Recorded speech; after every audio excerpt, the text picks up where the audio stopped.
We are your home theater and AV questions answered.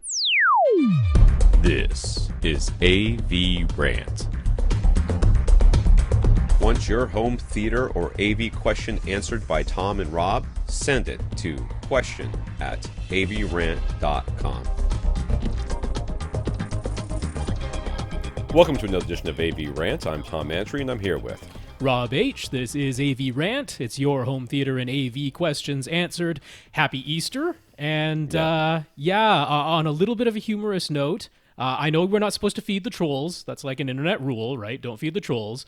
However, who's trolling? We got trolls still? It's not so much a troll. I used to notice that every time we posted a YouTube video, almost right away we would get one downvote. One thumbs down. And I hadn't seen any thumbs down in a while. I was like, oh, okay. I guess we don't have our thumbs. Well, I looked through and like all of our recent videos going back, I don't know, about 12 weeks now, all got one thumbs down from somebody, like all within like an hour. So somebody out there is like, oh, I'm going to let these guys know I don't like them. So I'm sorry. I found that very humorous. I wanted to chuckle about that. There's people that follow me around that have for like a decade or more that have followed me around online. And if I ever post anything or if I'm on somebody else's podcast, they'll specifically comment like, well, if Tom supports it, then it must be garbage. So I don't trust anything that guy said. I don't know what I did. I don't know what product they own that I'm just impressed that someone took their Easter weekend and was like, you know how I'm going to spend it? I'm going to spend it clicking on every AV Rant YouTube. I mean, even the behind the scenes ones. They're like, I'm going to click on all of them and give them a downvote. I'm going to show them up what for. I would take full credit for that. I think that it's, there's very few people that don't like you. So there is a large contingent of people that probably don't like me. I would assume based on. Well, they showed us. I guess we should just stop doing the podcast. I guess so. What can you do? All right. Wrapping it up. We're done. Yeah. All right. This is AV Rant, the podcast that is going to be rubbing his eye for this entire video because there's something in my eye. It's driving me nuts. I don't think there's anything in your eye. I think you have a slight scratch on your eye. There's something in there, Therefore, Rob. you shouldn't keep rubbing. Well, if you're going to do it, you do the thing where you hold your eyelash and lightly brush the eyelid down over your eye. That's how you get something. I've tried that. I've tried it. Well, don't rub it. It's going to make it worse. I can't help it. Sheesh. I should get real close to the camera and make you look in there, see if you see anything. I'm sure with our resolution, that'll work. Yeah. That's just 480i resolution. 480i. Yeah, very punny. All right, this is AV Rant, the podcast that answers your home theater and AV questions. Get your questions answered. All you have to do is ask. You ask by emailing us at question@avrant.com. You go to www.avrant.com, click on anything and leave us a comment there. We'll see it eventually. Facebook.com/AVRant podcast. We are very I don't know. I'm distracted by my eye. I know you. So it's just, I can't say anything right anymore. I'm gonna have to read like when my son has eye patches I could wear too. Yeah, that's right. He's got him because he had that amblyopia thing. So yeah, but he's all. I mean, he's not better. He's got one eye but it's good as it's going to get.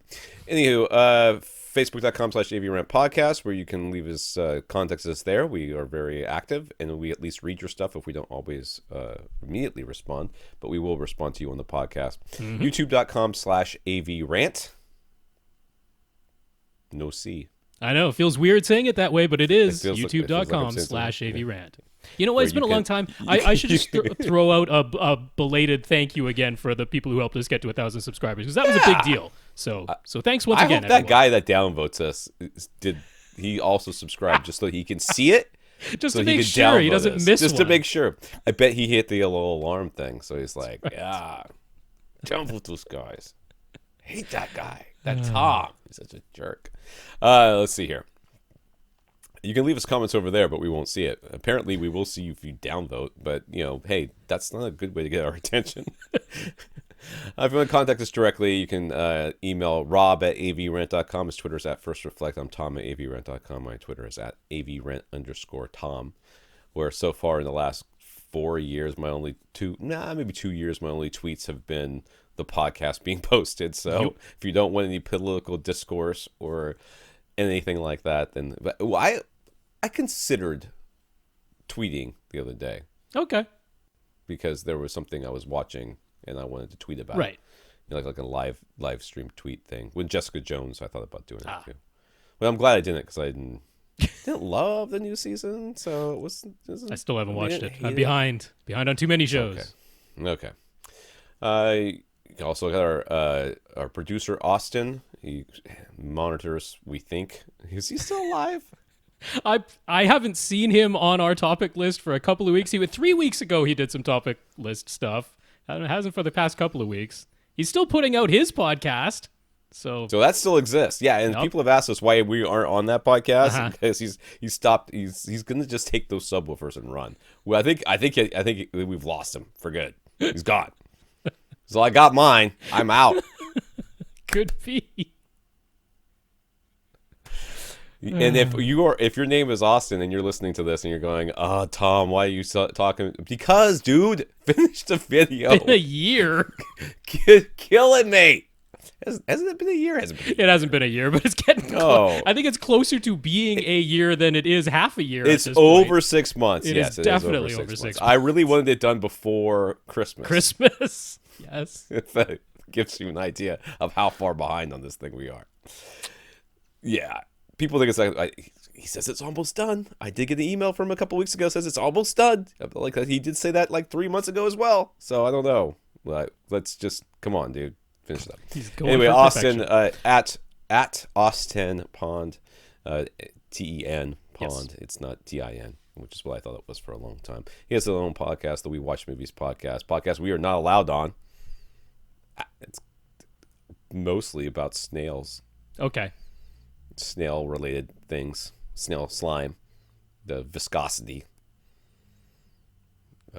That sounds familiar, but once a year they have a snail race. Yeah. Different. There's the one that always turns around and goes the wrong way. I like that guy. That guy takes forever to turn around. You're never really sure if he's turning around or if he's just looking behind him to see if there's anybody back there. That's right. Until he gets all the way around, and then you're like, oh, yeah, that's the dumb one. That's Chad. Sorry, Chad. Yes, that sounds familiar. That's because one of our listeners sent me a list of things to do. It was the first one. I just read it just now. That's right. All right. We'll always start off our podcast by thanking our listeners of the week. You become a listener of the week. All you got to do is support the podcast in some way. One way you can do that is going to www.avrant.com. Click on the Buy Us a Cup of Coffee link. There you can we set the PayPal donation site. Mm-hmm. Those monies go into our coffers to help pay for, things like programs and hosting fees and a bunch of stuff. So we want to thank Earle and James for going to that PayPal site and giving us a donation. We thank you both, Earle and James. Yeah, Earle, James, thank you very much for those donations.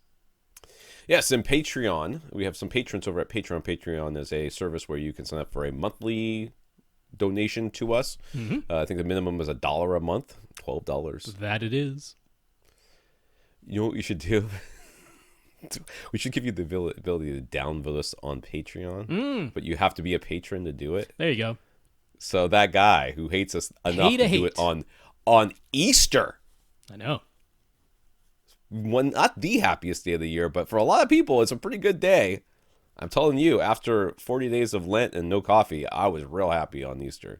Yeah, we could do that. Anyways, we've got 57 now patrons over there. And James, who was we just mentioned him as one of our donors at the website, he wanted the trifecta. So he also bought a receiver and told accessories for less. It was because of us. So he's a patron from Patreon. He gave us a direct donation, and he let accessories for less know that he bought. I think he said a receiver he does not need. Yeah, from them. Just money burning a hole in his pocket. But thank you to our 57 patrons over at patreon.com/AVRant podcast. Yeah, that one has the podcast on it. I don't remember. Yeah.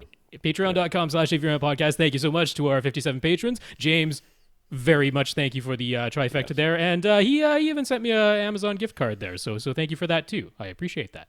It's very nice. Gary went to Emotiva and let them know that his A300 two-channel amp was because of us. And Earle spoke over the phone with Ed McMullen. I'm sorry, I always say McMullen. There's a street in town called McMullen Booth, and I drive on all the time. It just jumps in my mouth. Ed Mullen from SVS and let him know that AV Rent was instrumental in the decision to buy dual SB16-Ultra subs. Woo! Whoa. Well, Gary, congrats on your Emotiva amplifier purchase, and Earle, huge congrats on your dual SB16-Ultra subwoofer purchase. Very, very I don't nice remember. I don't remember the him. Did he need those Earle? big subs? Oh, we told him to get dual SB4000s, and actually he asks a question about it later. So. Okay, we'll talk about it. All right. All right, in the news here. Well, first thing in the news is last week I was talking about my, what's it called? UDP X700 Sony player? Yes. And how the lip sync was all screwed up on YouTube. Right. Yep. So Rob and I, after the podcast, I just left the camera exactly where it is, facing my white screen behind me, and turned on the screen, and we went through the menus and stuff like that. And the X700 looked like everything was set up right. So we went into the Denon. Yep. And the Denon's auto lip sync was turned on, so we turned it off, and That's that right. fixed it. That fixed the lip sync. Yes, yes. Turning off the auto lip sync made the lip sync work correctly because intuitive. As one would expect. Of course. I was like, edge enhancement on means it's off. Yeah. So if you're having it comes down to, and no matter how long I've been doing this or you've been doing this, every once in a while something comes across, you're like, what? That's one of them. You just have to fiddle with every single setting, turn it on, turn it off, every single one of them. You just have to. And so, anyways, but YouTube works correctly on that thing now, which is good because apparently, no matter what we can do, what we ask for, or how much money they have, Microsoft cannot figure out audio on their Xbox. All right, in the news.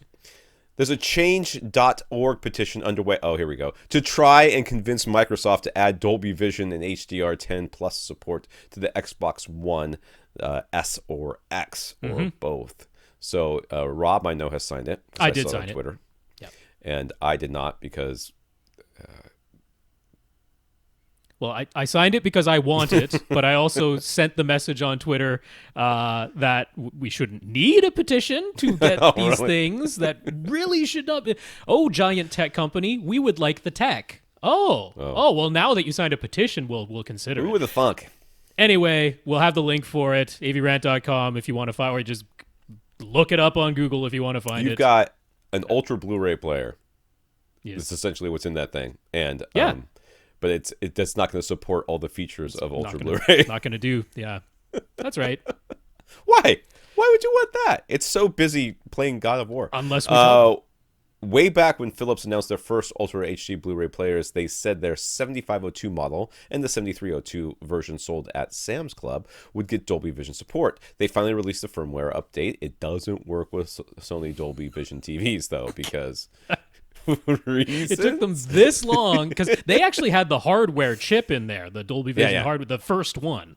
Yeah. They had it in there. It took them this long to finally get the firmware out, although we can't always blame Philips because we know Dolby has a heavy involvement in all the firmwares that go out there. Sure. It might be that Dolby was dragging their feet on this one. But the Sony Dolby Vision TVs, as we know, for external sources need a specific profile of Dolby Vision for it to work, and the Philips didn't get it, even though they waited this long. So that's a disappointment. But if you have a Vizio or an LG TV that does Dolby Vision, it works with those, or a TCL, it works with that too.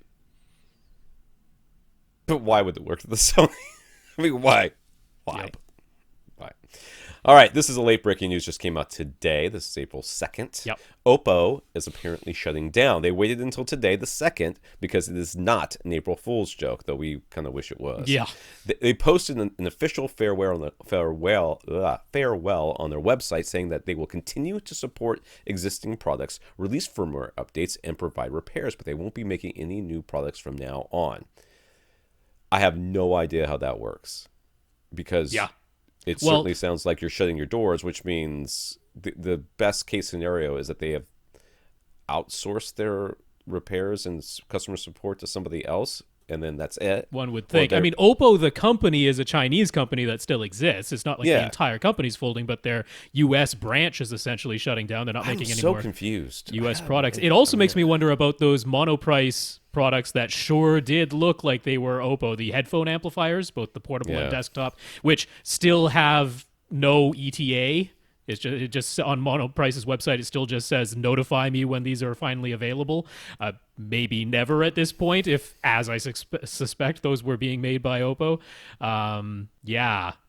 Not great stuff. I'm a little bit worried about ATI, to be honest, as well, because they have been out of stock of all of their amplifiers for a while now. The Monoprice Monolith amplifiers have been out of stock. Those are made by ATI. There's like next to nothing listed on Classic Audio Parts, which is ATI's direct sales online.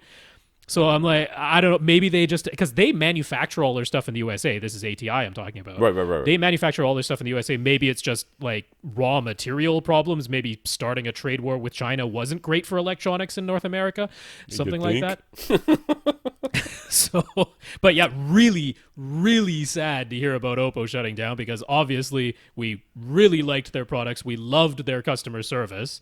We loved that their firmware updates were frequent and fixed problems, and they were very responsive when customers said they had issues.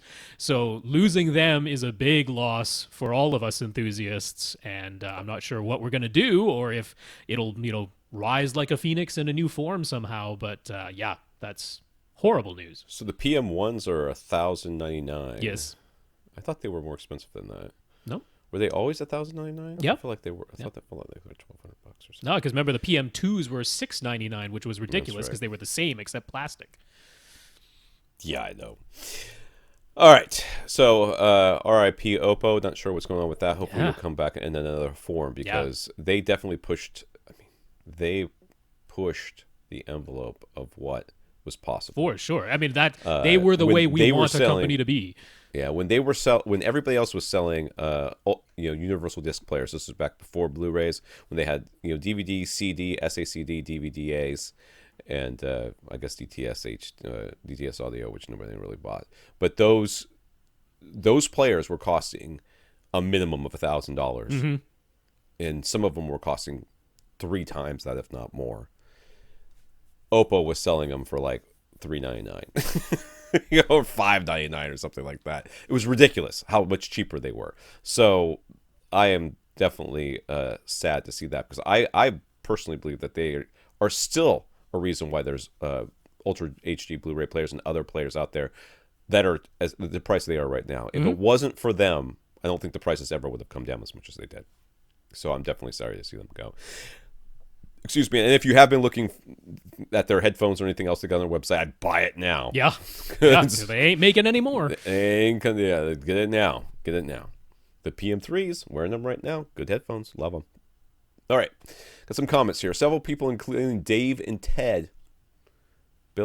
Dave and Ted reported that the 4K disc of Thor Ragnarok has unusually low audio levels, and it's being widely reported in reviews that the Atmos mix on the 4K Blu-ray is indeed quieter than usual. It also suffers from dynamic range compression in several scenes, so Tom wasn't crazy. I know it wasn't crazy. The menus are like at least twice as loud as the movie itself. The regular Blu-ray that comes in the package has 7.1 DTS HD master audio. It doesn't have an Atmos track, and apparently that one is regular volume and full dynamics. So I did not find that to be the case. Oh, I did not. I actually tried played the Blu-ray last night. I tried the Blu-ray last night, and it sounded the same to me. Oh, okay. So it's the whole mix then.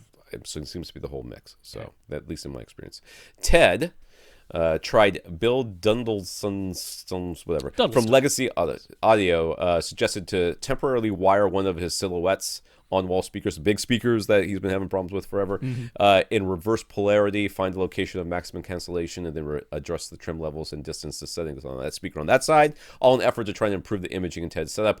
It did not work. Yeah. So Bill's next suggestion, time to experiment with toe-in, just like we suggested like a bajillion years ago.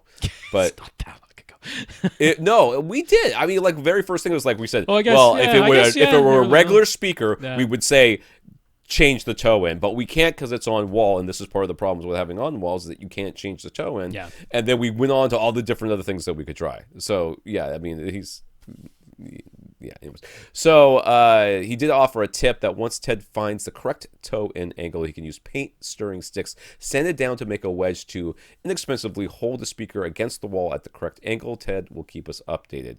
Dude did not invent that. Like, I swear, every person that I've ever seen that, yeah, it's a shim. All the framers and stuff, guys I know that like install doors, they've got like a pocket full of those things.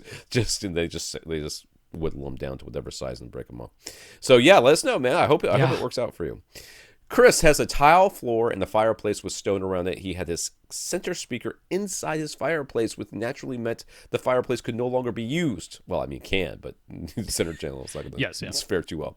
And he had some dialogue intelligibility problems, but he managed to largely fix those with 6 acoustic panels behind the seats. After a few months, though, the design committee decided that panels looked a bit ugly and it would be nice to be able to use a fireplace on occasion. The loss of the panels brought back the dialogue problems, and there didn't seem to be any good place to put the center speaker since the TV is directly above the mantle. Then Chris was talking about projector ceiling mounts. And that gave him an idea. He connected a PC monitor mount that has a quick release function to the underside of the mantle and to the top of his center speaker. That killed 2 birds with 1 stone, having the center at ear level and out of the fireplace, improved the dialogue intelligibility even without the acoustic panels. And with the quick release mount, whenever they want to use a fireplace, you can easily remove the center and put it back when the fireplace is off and cooled back down. That's cool. Yeah, I hadn't really thought of that. I have actually seen speakers mounted using like projector mounts or like a quick release wall mount. Yeah, so it just kind of slides onto this mount thing, It just slides on. Yeah, that's a clever solution. So yeah, it's meant for like a PC monitor so that you can, hook up different monitor configurations or whatever, but it's got a quick release on it. So yeah, that's a clever solution there, Chris. I like that. Yeah. So one thing if I don't know that we ever got this guy's question though. He never asked us a question about why he was having intelligibility problems. He just put panels behind his head and it worked. Yeah, he says he's been listening to us and just applying the advice we've been giving to other people. So my first advice would have been get that thing out of your fireplace because that's clearly the problem. But even just moving it forward, like if when you had it before, it's stuck in there. When you were watching TV, if you pulled it out so that its front baffle came out of the fireplace proper and without all the reflections that are in there, and even putting a panel inside the fireplace behind it. Yeah, since the fireplace was never going to be on when it was set up that way. Right. So one thing I'm going to say though is my son is interested in building a gaming PC. Yes. So he would like to actually, I mean, the first thing he did was he said, "Daddy, can you buy me one?" And after I stopped laughing, I said, "Why don't you go see how much they cost, son?" Yeah. And he was like, "Oh my God, these things are like $5,000." Yeah, they can be, sure. They can be. But I said, you can build your own for quite a bit less if you know what you're doing. So after 5 minutes of research, he goes, "I found one." I'm like, "Welcome to the rabbit hole, son. You found the outside. I will see you in 3 months." So he's currently doing his research and trying to find out, what's going to work and what kind of configuration stuff that he wants. But if any listeners out there would like to assist him, he's 14 years old, and obviously you'll be talking through me because I am not having my 14-year-old talk to some random dude online. Well, I will be happy to accept your help and make you listener of the week or whatever, or all that stuff. But just if you've got some experience building PCs, especially gaming PCs, really, really wants to do is he met somebody when we were on vacation last week, and they are a huge Overwatch fan. He would like to play Overwatch, and they only play on PC. So yeah, he wants to play PC. He wants a PC so he can play with her. All right. I'm just gonna throw that out there. All right, let's get some questions in here. Damien has upgraded to dual SVS SB12 NSD subwoofers. And those managed to convince his wife that a dedicated home theater might actually be a worthwhile thing. Nice. Or at least putting the subwoofers in a room that's further away from her, which I'll probably also do. But yeah, my wife has never really gotten into home theater, but I've heard her say on occasion, it is so nice to have a theater room for 2 reasons. One, you can all go in there, you get a nice sound, you get the nice everything. But more importantly, you're no longer dealing with like we don't have a TV anywhere in our house. Yep. Except for in here. Yeah.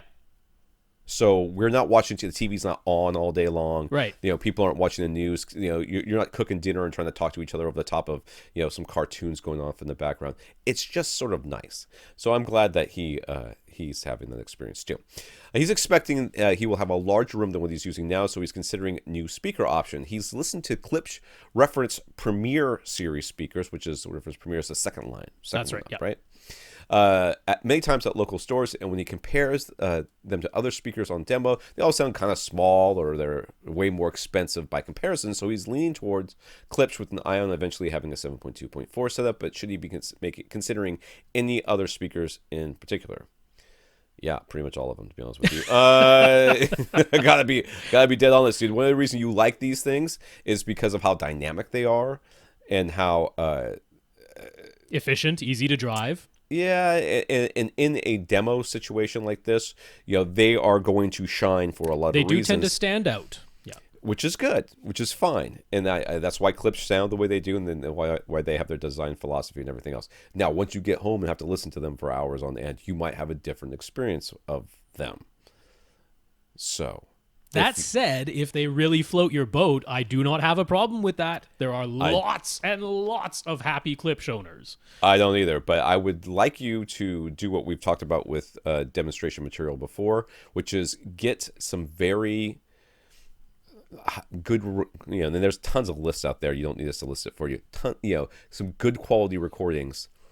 Listen to them over and over again with headphones, with your whatever speakers you currently have and everything else until you're to the point where you feel like you really know that piece of music. Then use that for a demo. And what I like to do is just take a CD and burn a couple of different things on there. Now, when you go to a high-end shop, sometimes they're like, "Oh, CD, don't you have a vinyl pressing?" No, I don't. Will you just put a CD player in here? They're usually fine with a USB stick too. Yeah, so I have tried that and it has not worked. That's true. It was a disaster. So there's that. But when you say a larger room, like, what does that mean? Because that could be a very apropos speaker selection if your room is truly larger, like that's right, significantly larger, in which case we're going to be talking about different subwoofers too, or where you're going to be sitting. So we need to kind of know the size of the room that you're sitting in. He doesn't know yet because they're house shopping right now. So he's like, I'm looking for a basement. That's where the theater's going to go. He's expecting it'll be larger than the room he's in right now. It might not be though, or it might be a little bit larger without, So we don't really know. What you should do is find the house. Yes. Make sure it's got the room you want. Yes. Set up your current system in it. Yes. Right now. Get that system set up and dialed in as best you can. Then start auditioning speakers, and if you can, audition them in your room. Yeah, because it's not a big rush. The speakers will still be there for you to purchase. Yeah. I would say if you're looking for store demos, you should probably be able to find KEF somewhere. There should be some KEF Q Series at some store because those are widely available. And then I would say bring in some SVS speakers. Bring in some Aperion speakers because you can. That's a long way away. Yeah. No, but what else should he look at in particular? SVS and Aperion because they pay the shipping both ways. Right. So that means it's a completely free audition for you to try that. There is never any harm in expanding your listening. You might find that your favorite are the Klipsch Premiere. But at that point, you go, you know what? I tried KEF, I tried SVS, I tried Aperion. I still liked the Klipsch Premiere the best. Now I'm really certain that those are the right ones for me. And we're like, great, fantastic. And I've been in home theaters that have Klipsch speakers. And, I know some people think that, we poo-poo one type of speaker or another. I know I get, every time I mention the word Polk, I get like 3 emails from somebody. Because there's lots of Polk fans too. And rightly so. Why not? And rightly so. There's nothing wrong with these speakers. Now, are they necessarily my taste? No. But I've been in tons of home theaters with Klipsch speakers, and I've been like, this is a really nice home theater. Mm-hmm. It sounds good in here. It doesn't matter. All right? That's what it comes down to. If you like it, then it doesn't matter. You don't have to convince me, and I don't have to convince you. All I'm saying, and what Rob is saying, and I'm 100% in agreement with, is make sure you listen to as much as you can before you make that decision. Don't go buy these speakers just because it's just you heard for them peace in a of demo. mind. That's all. Yeah. So he asked if he gets the Klipsch speakers, will his dual SB12 NSDs be able to keep up? It has nothing to do with those Klipsches, dude. It has everything to do with the size of your room. That's right. So technically, will the Klipsch? It's the size of the room. It is. So, it's all the size of the room. Yeah. Because the Klipsch could be in a very small room, and the subs will have no problems. The Klipsch could be in a very big room, where the Klipsch could still just do just fine, and the subs are suddenly going to be inadequate. So if I were you, I mean, I wouldn't look. I mean, unless you want to buy new subs. I mean, I don't know if that's a conversation you want to have with your wife. You already convinced her that you get a home theater.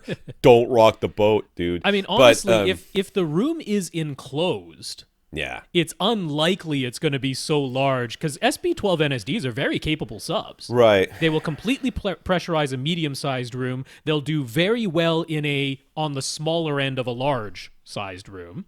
But if you get into the middle and upper end of what we would consider a large-sized room, like closer to 4,000 or 5,000 cubic feet, that's where SB12 NSDs might start to struggle. But if you're in the 3,000 cubic foot range, they'll do very nicely in that. And if your room is enclosed, it's not likely to be a whole lot bigger than that. So, no, I agree. So, but if you're going to end up with a home theater that is in an open basement, well, that's story. what I'm thinking, like an open basement, or then you're going to be no like, door on the stairway.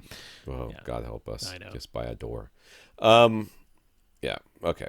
So, Byron on Twitter. Byron got moved into his new house. Now, if you remember, Byron's been a long-time listener, and he's got, 4 subs now? He's got 4 subs. He's got 4 SVS subs. 4 subs and everything else. So, Byron, poor Byron. We have not done that man's pocketbook any favors on this podcast. And, Byron, for that, I apologize. But, hey, your system is pretty awesome. Oh, yeah. So Byron got moved out of his house. He set up his dual SVS subwoofers. Didn't need all 4 of the subs for uniform bass in his new rectangular room. His SVS Ultra series speakers with prime elevation speakers for Atmos. And now he's got his new 120-inch silver ticket projection screen, the BenQ 2050 projector, up and running. He previously described it as the best movie watching experience he's ever had, even including full-size cinemas. So naturally, he needs to upgrade something. It's already better than everything. Right. What can I do to make it even better? This is the best thing I've ever seen and heard. Okay, what should I replace? I should buy something. That's right. He knows that the fixed phase plug found on some... No, we missed his question. Wait. Did I miss the question? Yep. All right, I scrolled past it. So what components in the system could be upgraded so that he would notice a clear difference, and how much would he be looking at to spend to get said upgrade? So what is the 2050? Is it the 4K projector? No, the 2050 is the under $1,000 1080p projector. Well, then there's your I know, right? Unfortunately. Now, ironically, it's like the newest thing he has, but that honest, because I mean, your speakers are on point. I mean, even if you upgrade, technically upgraded as in spent more on speakers, you wouldn't necessarily consider them an audio upgrade. You've got very good speakers. Your subs, you have 2 more waiting in the wings if you even need that. So that's not a problem. Yeah. You've got the Atmos receiver. You've got a nice screen. So the projector out of all the gear that you have is like about the only thing that could be upgraded in a significant way.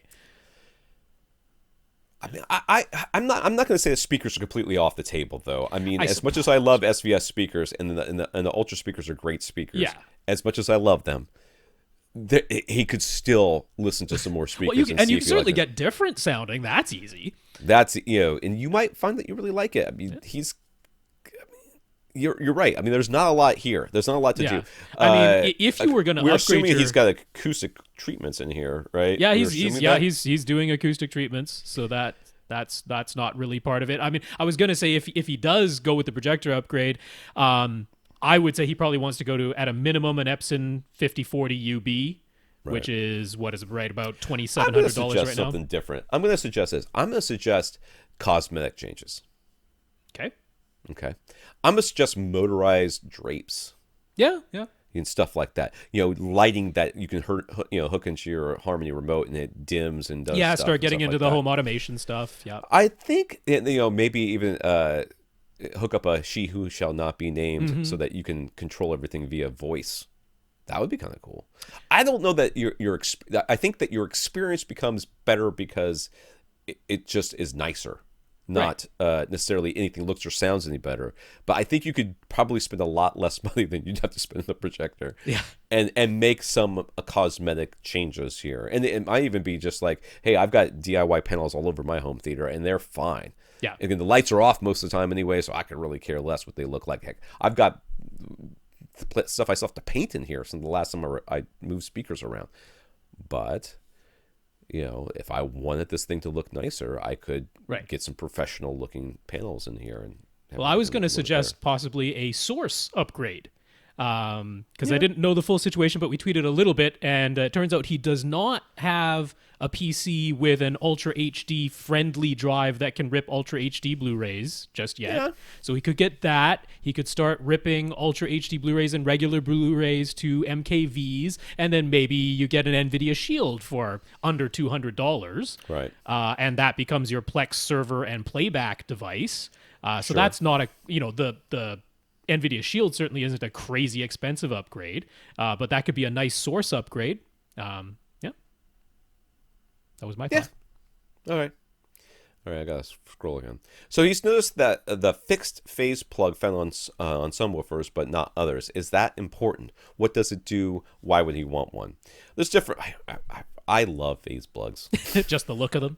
I just think they look so cool. They like just in general look high end. And not only am I a person, I'm not alone in this.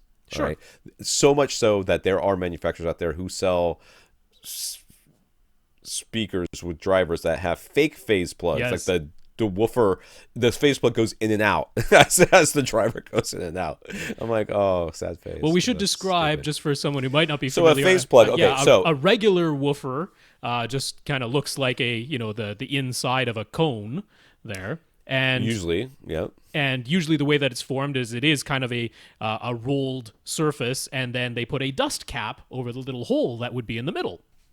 Right. And that gives you a continuous surface, and that's the way most woofers look. And that dust cap can either be like an outie or an innie, right? It can be an inverted dust cap. Concave or convex. Concave or convex, so that you will see that. But then a phase plug, instead of putting a dust cap over the hole in the middle of that woofer, it puts a little fixed piece of usually metal, but it could be other materials. And that stays stationary while the rest of the woofer with the little hole in the middle of it, goes back and forth over top of that fixed phase plug. Right. And we asked Shane Rich one time from RBH about those, I believe so. And it has to do with cancellation. Is that right? I mean, acoustically, what it essentially does is, so if you think about the diameter of a given woofer, as soon as the frequencies that woofer is producing are, anywhere up to it's a quarter wavelength. Now, which direction is it? As soon as... So, obviously, if the woofer is as wide as the sound wave that it's producing, that's an issue. And anywhere up to the diameter of the woofer being a quarter of the wavelength it's producing.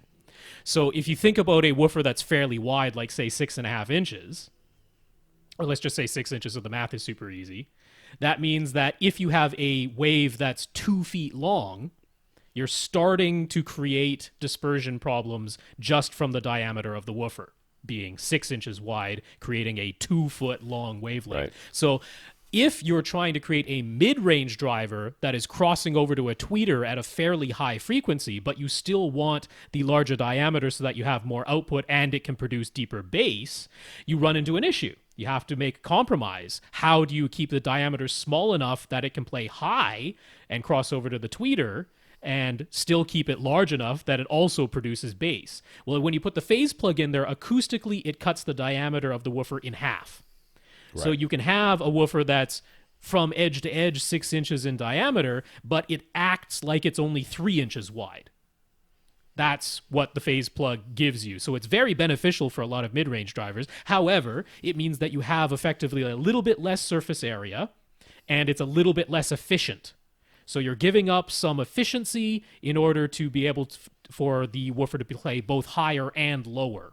So there's a little bit of a trade-off there. And the reason why you would want one is because it looks cool, but also because the speaker manufacturer has determined that driver is what will work best in its chosen application.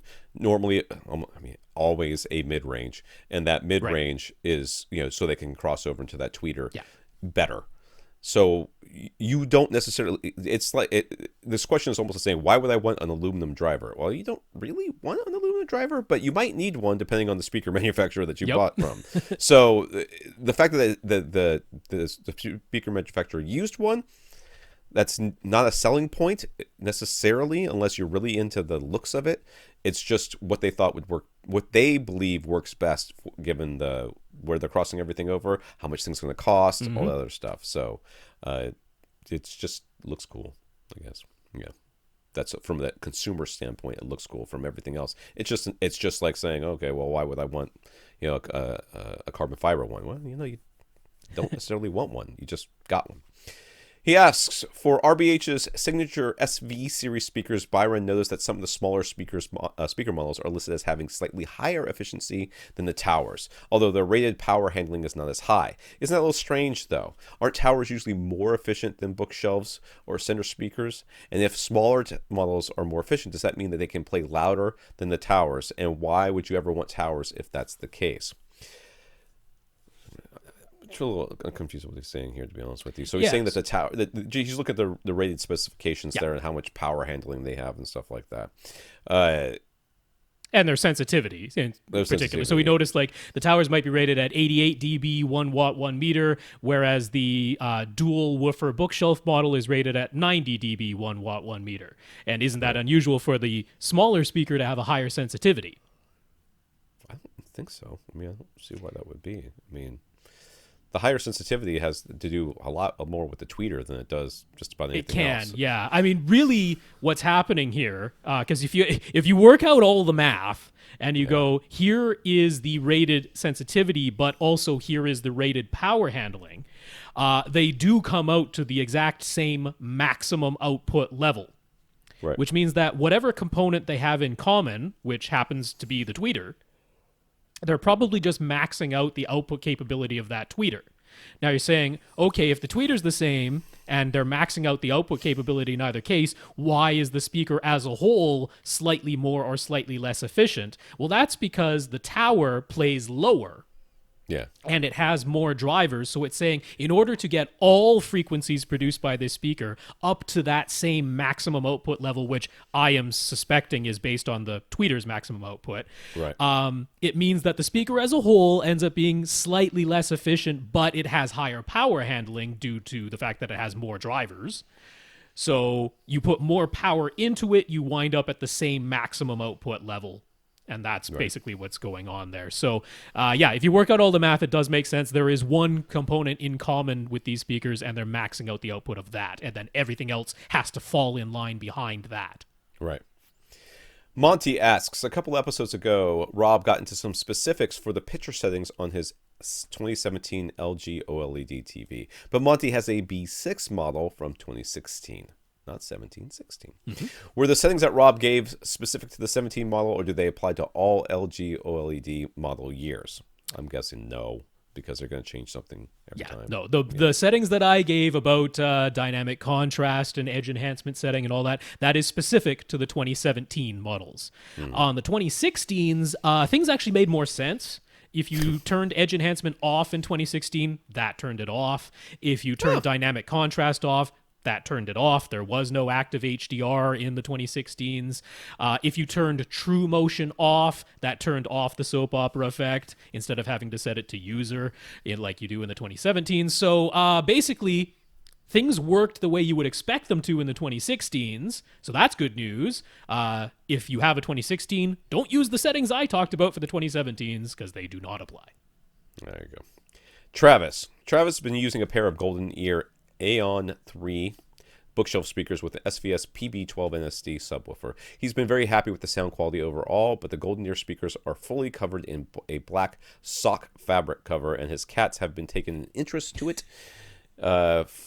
So you can imagine. He wouldn't mind having less fabric and more substantial driver protection. Plus, he's just interested in trying something new and interesting. He's auditioned some Focal, B&W, and Martin Logan electrostatic speakers already. If your cats like that, don't let them near those electrostatic speakers. They will make you very sad. He intends to audition the SVS Ultra Series, Ascend Acoustic Sierra 2, KEF LS50s, and the Martin Logan Motion 35XT speakers as well. Travis is just interested in our opinions about any or all of these options, as well as any thoughts we might have about models we think should be on this list. Well, he's picked some really good speakers. He's picked some very nice speakers all around. RBH is the only one that's not on here that should be on here. Sure. In my mind. Well, Aperion. Why not try Aperion? The various, yeah, various Aperion's Grand on there Series. as well. Yeah, you could probably do that as well. Yeah, I think free he doesn't shipping think both ways, so why Aperion. not? Yeah, I don't think he thinks Aperion are up to the snuff with the Well, rest because of their them. bookshelves aren't as expensive as all these other ones he talked Yeah, about. yeah. But again, it's just you're not paying anything. That's so right. You Why might not? as well try it out. Yeah. Just floating something on your credit card until you're done with the stuff. But yeah, RBH is about the only one on here that I'm not really seeing. I mean, he already said KEF. These are said Morton Logan. Mm-hmm.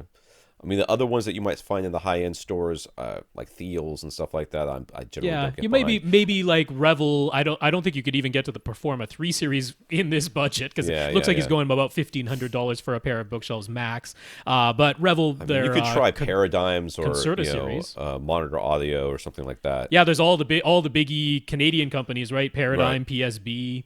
Yeah, Right. We're just throwing names out here at this point. At this point, yeah, nothing else really comes to mind. But really, RBH is the one standout on here that you should be looking at because they have, in my mind, a lot of different product models that have different price points that you could find something that you like in. And I think that they are some of the most neutral sounding speakers I've ever heard. And they play nice with just about everybody. And I mean, you're coming from Golden Ear, which have a definite sound. Yeah. So you're going to necessarily run into problems, but one of the things the issues you might run into is that you're used to what Golden Ear sound like, and you hear something else, and you go, that sounds weird. Could be. Well, weird may be more neutral, and you may not like it. But if you go and listen to the Paradigms and the PSBs and the Monitor Audios and all those guys, you're gonna find out that Canadian sound all kind of sounds the same too. Yep. So, very similar anyway. They sound because they all test in the same lab, so that it ends up sounding kind of similar. So, usually just looking for a deal, whichever one's on sale is the one you want out of those guys. Yeah, but take a listen and let us know what you come up with because we'd love to know. We'd love to know. I would almost say if you got RBH's, Martin Logan Motion Series, Ascend Acoustic Sierra 2s, and KEF LS50s, and you didn't like one of those four, I would say you have particular taste. Or your room's really weird, too. You got to consider that, too. Yep, could be that. Alan. So Alan has a Denon X3000 receiver and the Epson 6100 projector. He's thinking he might like to upgrade the gear that supports his gear so that it supports the newest immersive audio and HDR video formats. Does the receiver need to support HDR10 and or Dolby Vision in order to pass it through to an HDR display? What about Denon AVR X4300H? Would that model support all the HDR stuff? The answer is yes. Mm-hmm. Or would he have to run separate HDMI cables from his source directly to his display? No, the X4300H supports everything, right? I mean, it doesn't. Yep. I mean, Dolby Vision is just metadata anyways. It doesn't have to really support Dolby Vision. But it does. It does have to support Dolby Vision pass through. Yeah. My Marantz SR7010 from 1 year prior is going to get the firmware update to allow it to pass through Dolby Vision, but it doesn't do so right this moment. So it is a thing. So yeah, you need HDMI 2.0A in order to pass HDR10. You need HDMI 2.0B in order to pass both HDR10 and HLG. And then you need Dolby Vision support as well. Well, the AVR X4300H has all of those. So it's ready for anything HDR. It'll pass right through. No worries. You don't need a separate video cable. And whoever's watching this video a year from now and saying, wait a second, it's not to support this. Yeah, we didn't know. Technicolor Philips suddenly becomes a thing and it doesn't support that. Could be. It's not our fault. HDR10 Plus takes off and it doesn't support that. Could be. Might be the case. Yeah. He asks, how much is HDMI 2.1 support going to matter? Should he wait for HDMI 2.1 if his concerns are Atmos, DTS:X, 4K, and HDR?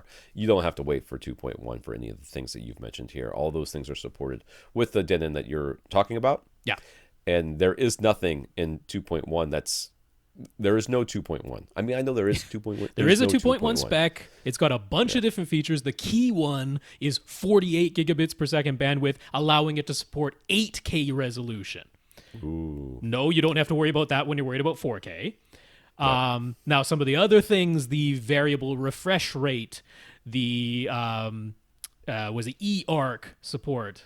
Okay, well, you're not going to have those things necessarily. That's going to depend on the features of your specific display, your specific source, and yes, potentially the AV receiver that's in between those two things. Although something like variable refresh rate shouldn't matter, but then I've said that before about things and it ended up mattering, so I don't have a 100% answer on that. But for everything that is out there right now, the X4300H can handle it. Can't promise you it will handle absolutely every new feature coming out in the future, though. Yeah. Okay, I'm sorry. Let's check my calendar. So we've mentioned the Epson 5040UB, which is, I think you literally just mentioned it in the last question, and the JVC X590 a couple of times when it comes to projectors. He's looking for something around $2,500. When will projectors that are truly 4K and HDR capable be available at that price point? Truly 4K? Right, if you mean HDR truly capable. 4K, Sony is like almost the only game in town. They have a $5,000 projector that is truly 4K resolution and HDR capable right now. Will Sony ever bring that down to $2,500? Yeah, maybe. I don't think it's happening this year or next year, though. So I would definitely consider Wobble K. I have no problem. The resolution is like the least of the worries. I want the contrast. I want the light output. I want the HDR support. So You know what I want? I want a 10K projector that's, I mean, not 10K, a 1080p projector that supports HDR. That's what I want. Yeah. I don't care about the 4K. I've never once looked at my screen that I'm sitting like 8 feet away from it and thought to myself, that it's blurry. You know what? I can see the pixels. Not enough detail. Yeah, I mean, the 5040UB is already very close to $2,500. Yeah. And JVC, I mean, the X590 is the current model, but if you look at 1 year prior at, say, the X570, somebody might be selling one of those, lightly used for around that price. Right. If you can get a JVC, that's a fantastic way to go. But yeah, you should definitely be able to get Wobble K with HDR support for around that price. Maybe it'll be slightly used or a year-old model on clearance. But that but if you okay. really wants to buy a brand new out of the box, I think you're looking at probably 2 years, maybe. Yeah, I mean, I would say 2020 for sure. Yeah. Hopefully 2019. Probably not this year, though. Yeah. Not this year. I mean, unless somebody comes out with something. Yeah, I mean, Epson is definitely going to replace that 5040UB in the not too distant future. Right. So I'm thinking 2019. So the problem is going to end up with is the first time somebody hits the market with a projector that's truly 4K and at a brand new, like, sub $2,500 price point, it's probably going to have issues. Like it's probably going to be, it's probably going to have like crappy black levels or something, like the $1,500 4K DLPs do. So, yeah. So I mean, we'll just because you see it happen doesn't mean you should immediately start buying it. So if you want to wait. If you're, I would at least take a look at those Wobble K ones and see if it works for you. Lastly, he asks, we've mentioned a website where you can look up which discs have Atmos and DTS:X and such. What was that site again? That's our friend Steve at nextgenhometheater.com. So nextgenhometheater altogether.com. We should have like a convention, like an AV rant convention. I live in St. Pete. It's like a mecca for these sorts of things. Everybody should come to St. Pete, like all of the people that we talk about on this podcast. We should just do one big podcast together. It'd be awesome.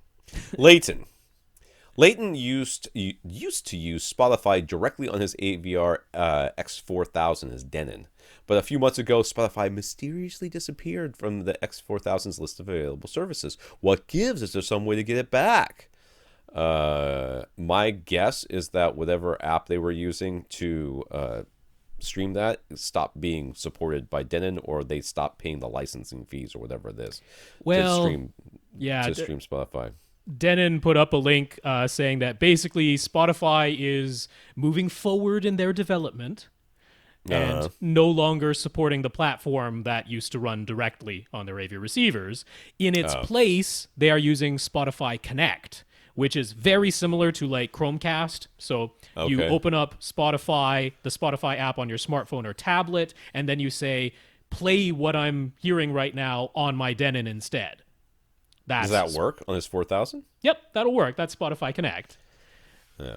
So, but it's an extra step. It means you have to have a smartphone or a tablet to make it work. It means they both have to be connected to the same Wi-Fi network, so they share the signal, all that stuff. So, that's how you make Spotify work now, is Spotify Connect. So he don't like Spotify Connect. He asks which receiver could he buy to replace the X4000 that would still have an embedded Spotify app. I'm guessing none. If they're not supporting it, then they're not supporting it, right? Everybody's kind of moving towards Spotify Connect. Now, you could get a Yamaha because they have MusicCast built in, and MusicCast has its own version of Spotify that is separate from Spotify Connect. They've moved over to Spotify Connect too, as far as just playing things directly. But if you do it within the MusicCast service, but that is like 6 of one, half a dozen or another, because to use MusicCast, you still have to use a smartphone or a tablet. Right. It's like it's the same. It ends up being the same thing. Plus, you got luck, dude. The X4000 could play back 11 speakers, and if you want to play back 11 speakers on a Yamaha, you have to get their flagship. You have to get the 3070. That's the only model is their flagship that can do 11 speakers. So it's expensive. So you're a little bit hosed. You probably just have to get used to Spotify Connect. That's the way the cookie has crumbled. Infinite Gary. There are lots of questions, so let's not dilly-dally on each one. From Gary. Okay, I'm just going to say yes or no. Gary uses a Technics CD player connected via its digital coax output to his Lexicon MC8 preamp. Just for fun, he tried listening to a CD using his Pioneer DV420 DVD player connected to the same Lexicon preamp via an optical Toslink connection instead. He swears he heard a difference. With the Technics over player providing smoother highs and stronger low frequency, what could be responsible for the difference in sound? Tone control someplace would be my guess, or you just think you hear it? Psychological? Yeah, I mean, placebo effect, I guess. Factually, really if both players are doing only what they should be doing, it is the exact same digital signal going. Yeah, my guess is that there is some sort of tone control going on someplace in here on those different inputs that you're using. That's about the only thing that could actually physically make a difference, is if there was a different calibration setting or tone or bass boost or something like that. And there can be settings in the player, like especially a DVD player. Sometimes it has a dynamic range compression or something like that. You just make sure that is turned off, because it's very possible that it's something like that. Those settings do exist inside of players sometimes. Yeah. What speakers do Tom and Rob use for listening to two-channel music? If we listen in our home theaters, do we make any changes to our configurations, such as turning off subwoofers or using different EQ settings? I listen to two-channel music in my car and in headphones. Mm-hmm. So I would use the PM2s, which don't exist anymore, but they're the same as the PM1s from Oppo. But I use these PM3s only for this podcast. I don't use them for anything else, because I have all my podcasting gear together in a cardboard box that is currently falling apart, and I need to re-tape it back together. But it all lives in there. But when I listen to two-channel music, that's what I use almost exclusively, are the PM2s. Yeah, I tend to be the same way. Most of my music listening is done through headphones. I usually use my Shure SE530 in-ears. It would be the 535s now is the current model, but I got the 530s back when they were the model. Love those in-ear monitors. So that's how I listen to most of my music. So if I do listen on speakers, I do use my home theater. That's my speaker setup. I do not change anything, because I have calibrated things so that if I play a sweep from 20 kilohertz all the way down to 20 hertz, it's pretty darn linear. Which means it's playing the signal as intended. The signal is just a set of instructions. Play this note for this long, this loud. And if I get a very linear sweep from top to bottom, that means that's what my system is doing. So no, I'm not going to turn off my subwoofers or change my EQ. It's all to get me linearity and accuracy. Yeah. I do the same thing, and I the only thing I'll do is make sure that I'm only getting stereo. Sure. I'm not getting any sort of surround matrixing. I've never been a big fan of surround matrixing for two-channel. For two-channel, sure.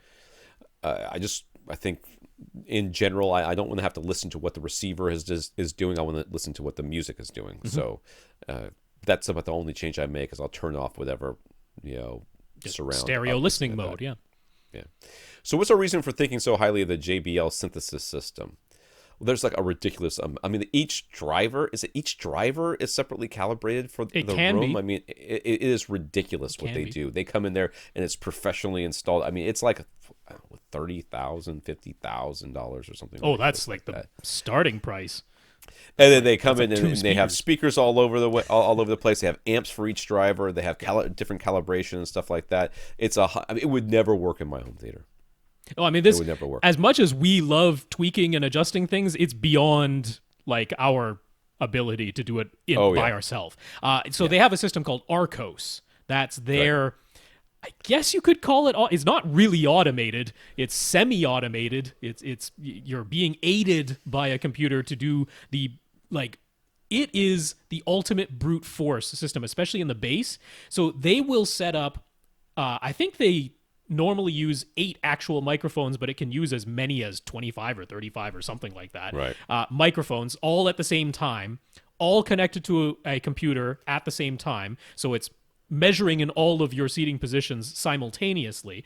And they will play the bass sweep on repeat, measuring over and over and over. And they're doing the brute force individual phase, trim level, EQ for each of your subs, minimum to maximum infinity. And they will just go through like every permutation until you have the most uniform linear bass possible at every seat. So, I mean, that's a wonderful thing but costs $50,000 minimum. And then I also like that JBL was smart enough. They're like, you know what? Trinov already made themselves a 32-channel processor. We're going to borrow that from them. So the Synthesis Atmos processor is the Trinov Altitude 32. So yeah, it's top of the line stuff. Arcos is awesome. That's why I like it. Yeah.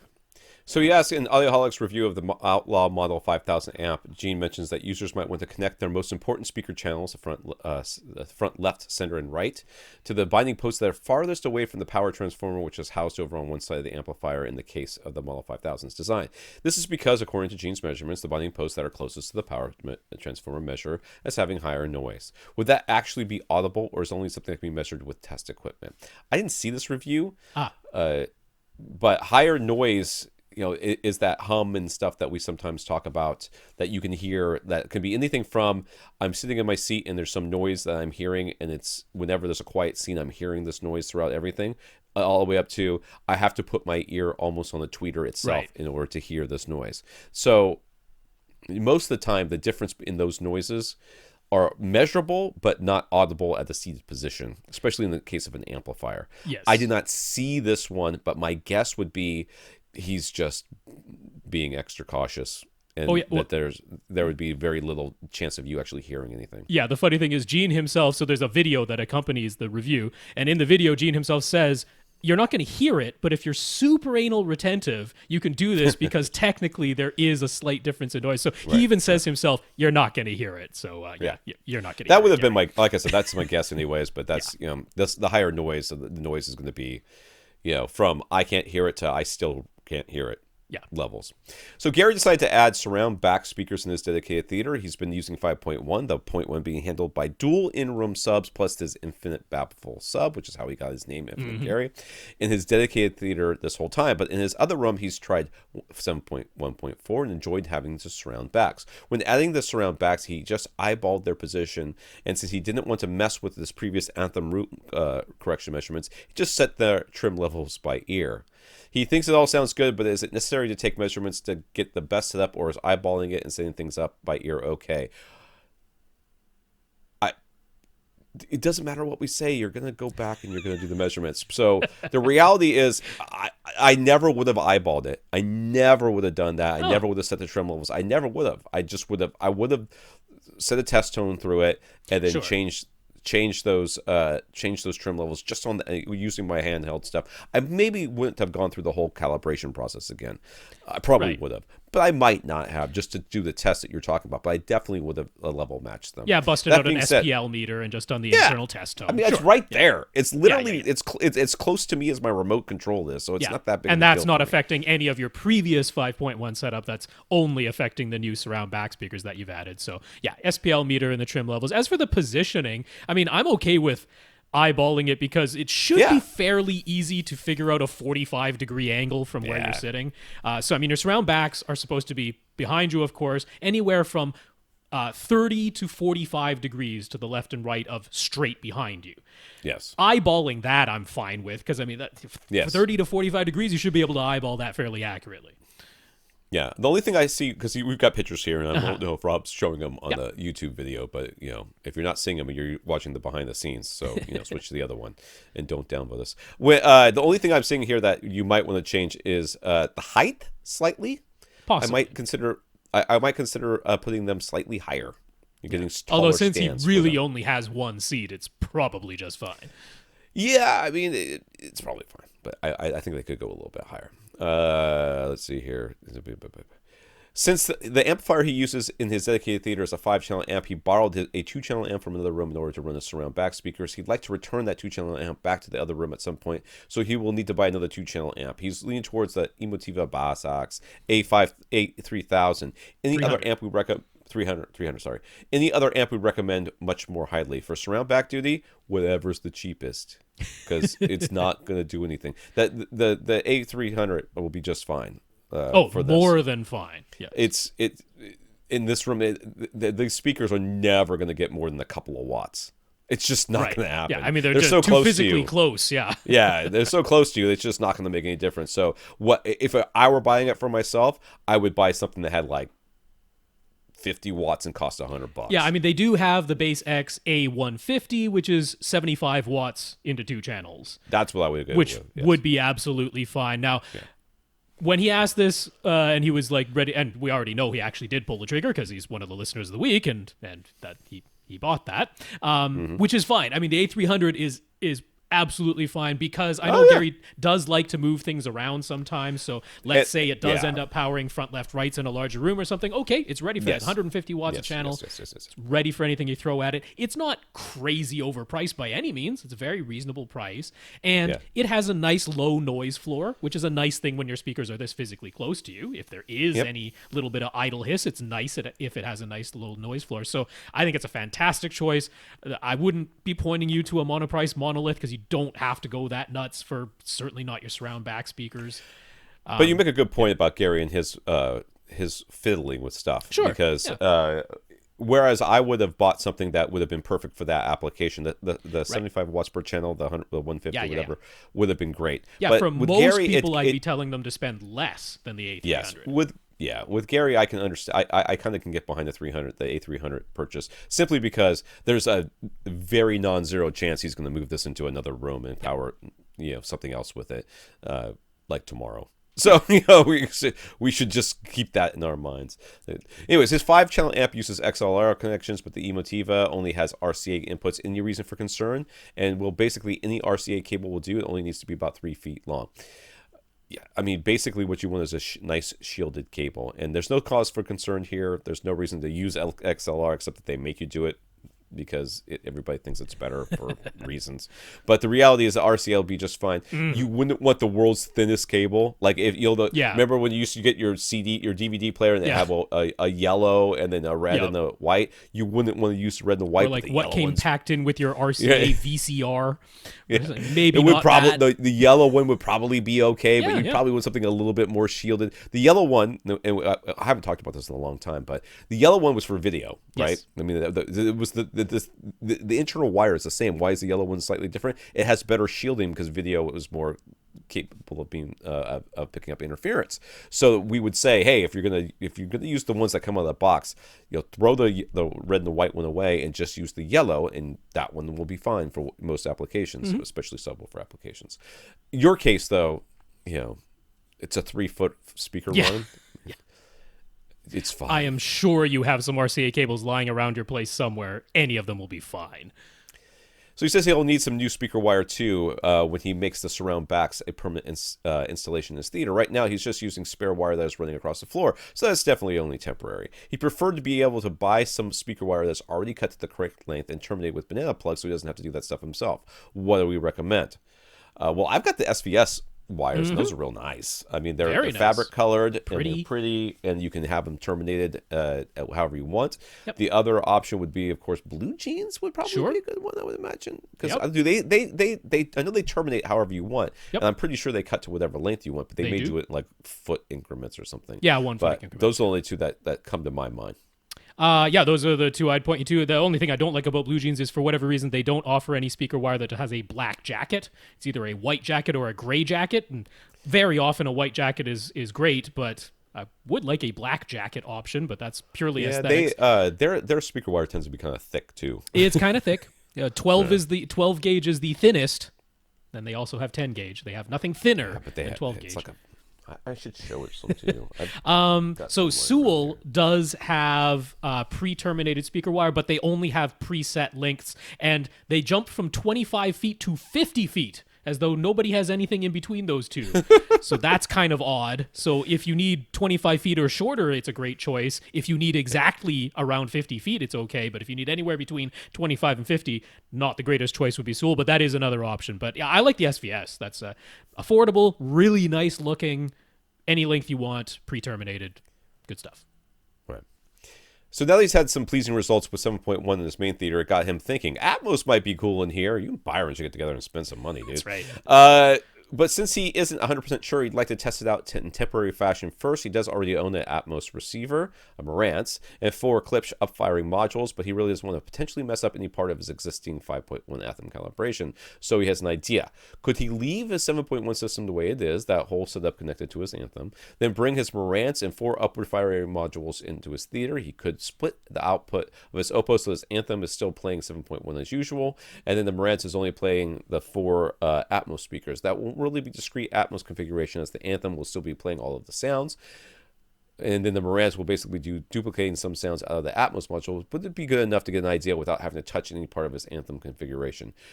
Okay, didn't he have the Atmos set up in his little bedroom system? In his spare bedroom, right? That's right. That's where he has a Did he like the way that sounded? Yeah. Then you've already done the test. You just have to, the test is this done. This is a different room. It's not that different, dude. It's not that different. This is going to be the same. So I would trust that if you've liked Atmos in one room, you're going to like it in the other one. In fact, there's no part of me of this whole situation where you've got a non-optimal bedroom where everything's very close to you and everything else, and then you've got a dedicated home theater that's got room treatments and everything else in it, it's certainly going to sound better in your home theater than it did in that bedroom, in my mind. If you're dead set on doing this, though, what I would do is I would make sure you know which speaker wires on the back of your amplifiers go to which channels, so label them if need be. But I would just plug them all into the Marantz. That makes the most sense to me, because too. then you haven't touched the Anthem. As soon as you plug the speaker wires back into your amplifiers, you're right back to your Anthem setup. You haven't done anything to that. I would just plug all the speakers into the Marantz and let it do its thing. Hey, set the Marantz in the middle of the room. Yeah. And then it's all temporary, so it doesn't matter. And then just run new. I mean, if you've got like a box of wires around, just run new wires to your speakers, and then unplug everything else, and just do it that way. So you could do it that way as well. But I think, I mean, you're gonna eyeball the trim levels on your surround back speakers, but you can't trust that you like Atmos in one room, you're gonna like it in another room. Come on, man. I think you're overthinking this a little bit. Justin Not Bieber on Facebook. A while back, Justin decided how his Harman companion remote was seemingly getting stuck. Described how his Harman companion remote was. For example, he might click the left arrow button once and then it would just keep scrolling to the left, sometimes for over a minute. He was having issues with the mouse on the Harmony keyboard too, but switching the USB adapter to a different port for a better line of sight seems to have fixed that issue. The stuck Harmony companion problem remains, though, even after suggestion of replacing its coin-style batteries. Since his Harmony hub is behind glass, he thought that might be part of the problem, but temporarily moving the hub didn't help. So any other ideas? So he's having a scrolling thing. It's the button itself physically sticking? Because I don't think so. So there are some other people on Logitech's forums complaining of very similar things. And saying that it even happens if they're using, say, the smartphone app. Oh, really? So this is definitely a communication... Sounds like a hub issue, yeah. Yeah, and what most people have traced it back to is a network connection error. Because most people have said once they reset their wireless router, things go back to working properly. Okay. Because the commands are usually being sent through your router to get to the hub. Yeah. So yeah.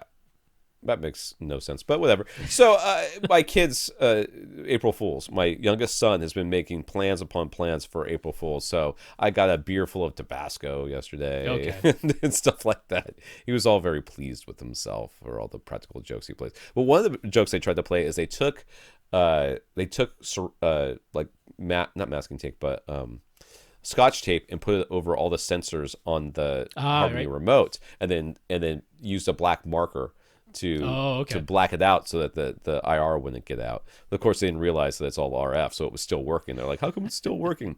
And I'm like, "Oh well, that would have worked on other remotes." He goes, "Oh," my son looked Plus at me. Plus the IR blaster on that thing is so bright it would probably go right through that blackout marker. Yeah. So, anyways, he was like, "Well, it would have worked, but Daddy's got to have the fancy remote." I'm like, "Yeah, I do. I gotta have the fancy remote." Adriano. Just before we move on, I want to say there was one other thing in Logitech support suggesting that you could try going into the Logitech setup software, go to the specific device where you're having this repeating button problem, and actually click on the troubleshoot section in the software. And then under the troubleshoot section, there's one that says either I'm getting repeat commands or I'm pressing the button and it's not responding. And you can actually raise or lower the sensitivity. So it's at a default setting, but then you can actually raise or lower that. So try the troubleshooting section in the software and try resetting your router because it might just be that. Yeah. Adriano says, thanks for answering his previous questions. You're welcome, dude. I have no idea what you're talking about. As a reminder, he has a friend who wants to use multiple 4K sources with a 4K. Oh, right. This guy. 4K projector, but the sound system is a Sonos Play Bar that only accepts an optical audio input. Since he wants to retain full 18 gigabits per second bandwidth and HDCP 2.2 support, we suggest that he could use a 5-in, 1-out Sewell SwitchDeck and then feed that output into an Avantree HDMI audio extractor, because that sounds way easier than just using a receiver. But that's all well and good, except that Adriano's friend also wants to connect a second display. Dude, you're gonna get a new friend. This guy's high maintenance. He intends to have.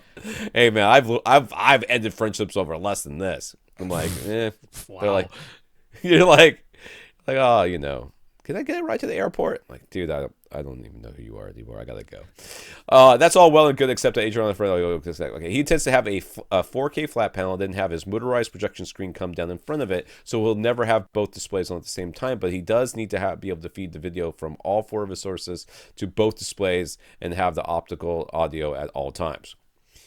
Adriano searched for a 4.2 matrix switch that with full 18 gigabits per second bandwidth, and he found some, even a few that include optical audio extraction, but they're all expensive. The cheapest was about $250. So can we offer any sort of solution that would be more cost effective?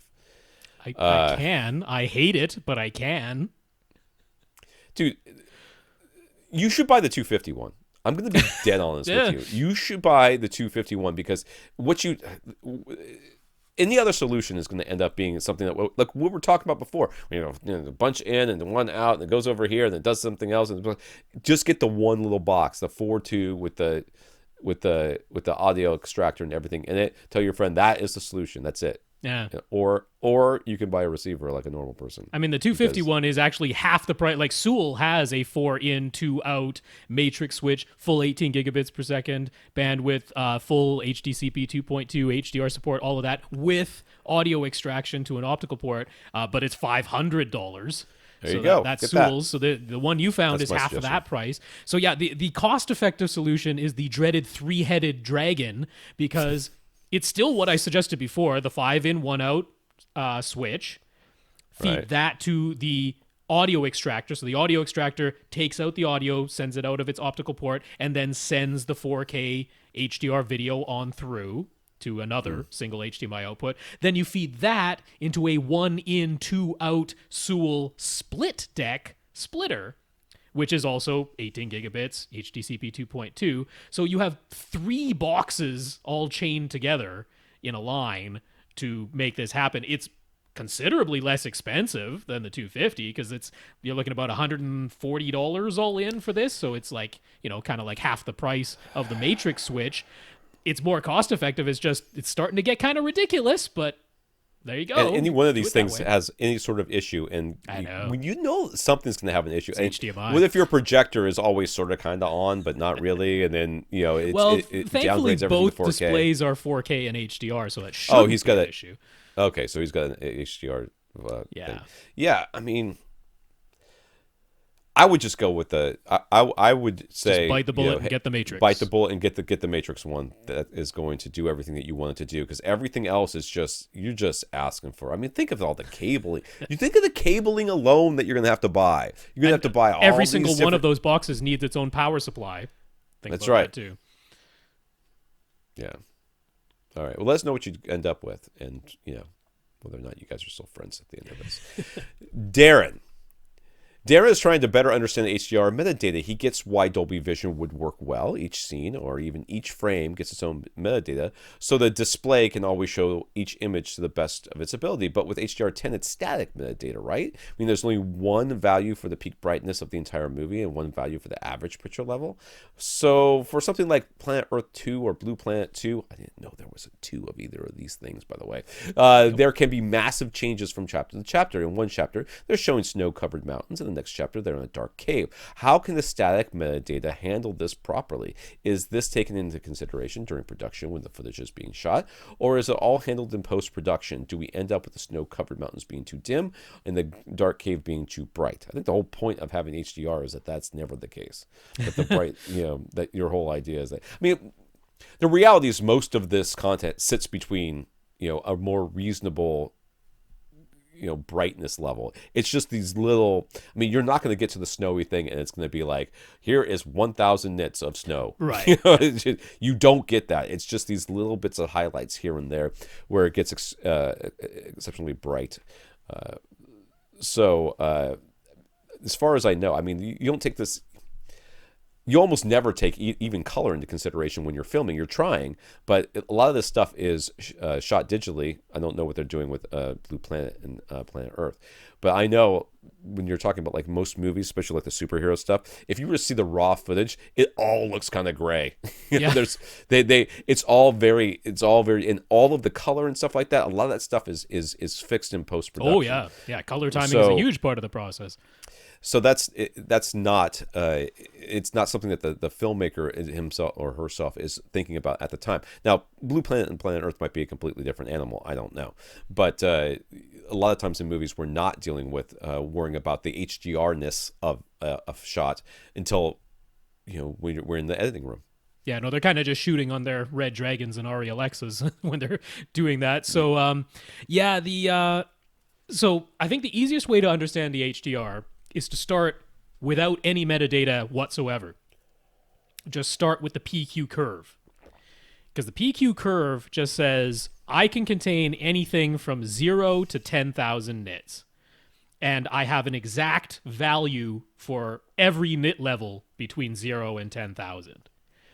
That's just your regular PQ curve. Now, if you just fed a regular PQ curve into an HDR television, what it would do is assume that the brightest possible thing is 10,000 nits, and that the 50% mark should equal 100 nits, because that's the way the signal is meant to be encoded, that the first half of the values represent from 0 to 100 nits, that from the 50% mark to the 75% mark of the signal represents from 100 to 1,000 nits, and then the final 25% of the signal from 75 to 100% represents everything from 1,000 to 10,000 nits. That's the way the PQ curve is divided up, and how many signal values are assigned to each part of that scale. So your television will say, I'm just going to assume that the brightest thing in here might be 10,000 nits. Therefore, I am a TV that is capable of outputting 1,000 nits maximum. 1,000 nits now equals 10,000 nits, because that's the brightest thing I can possibly show. And then everything below that has to fit within what I can do. So from 0 to 100 nits is going to be 0 to 100 nits. Then from what the signal says should be 100 to 1,000 nits, I'm going to make that the next 25% of what I can do. So it's actually going to be from 100 to, 5 or 600 nits. And then everything that was supposed to be from 1,000 to 10,000 nits has to fit from 600 to the 1,000 nits I can actually do. That's the way it's going to tone map it. So what HDR10 metadata allows you to do is to say, well, we never actually get 10,000 nits in here. The brightest thing in this entire movie or in this entire documentary is 800 nits or 1,000 nits or 2,000 nits. It's something less than 10,000. At which point the TV can go, oh, okay, I don't have to reserve all the extra headroom to potentially get me up to 10,000. Now my 1,000 real nits that I can produce only has to fit to the 2,000 nit mark within the signal, because that's the brightest thing in this entire movie. And then I can fit everything I can do below that. So that's very helpful. And it doesn't mess up dark versus light. It just helps the TV to make the best possible use of its available light output. Right. Now, the average picture level is part of the signal, and that occasionally can have the effect of making dark, shadowy images look too dark.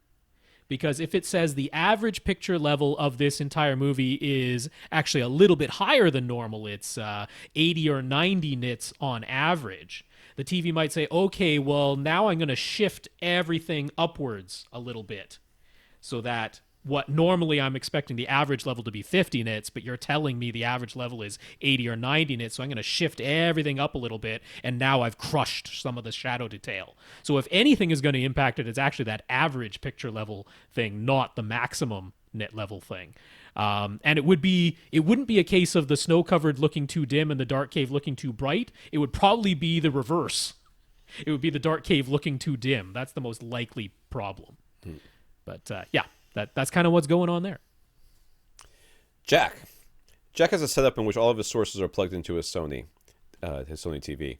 Then the Sony's optical output, audio output, is then plugged into an older Onkyo receiver as powering a 2.1 speakers. He just uses the stereo listening mode. Everything functions that way just fine, but he's noticed that an issue with his Roku 4, certain apps are way, way, way louder than others. Netflix and Amazon seem fine, but Vudu can be significantly different in its volume.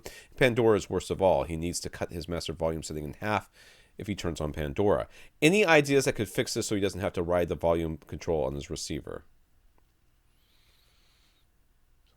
Unless the Sony has got some sort of independent volume control for the different apps, which I'm it's a 1,000,000,000% sure well, it'd be it doesn't. the Roku that would have to have. I mean, the Roku, yeah. Either way, there's not going to be anything you can do about that. Nah, because this isn't different sources. This is different apps within one source.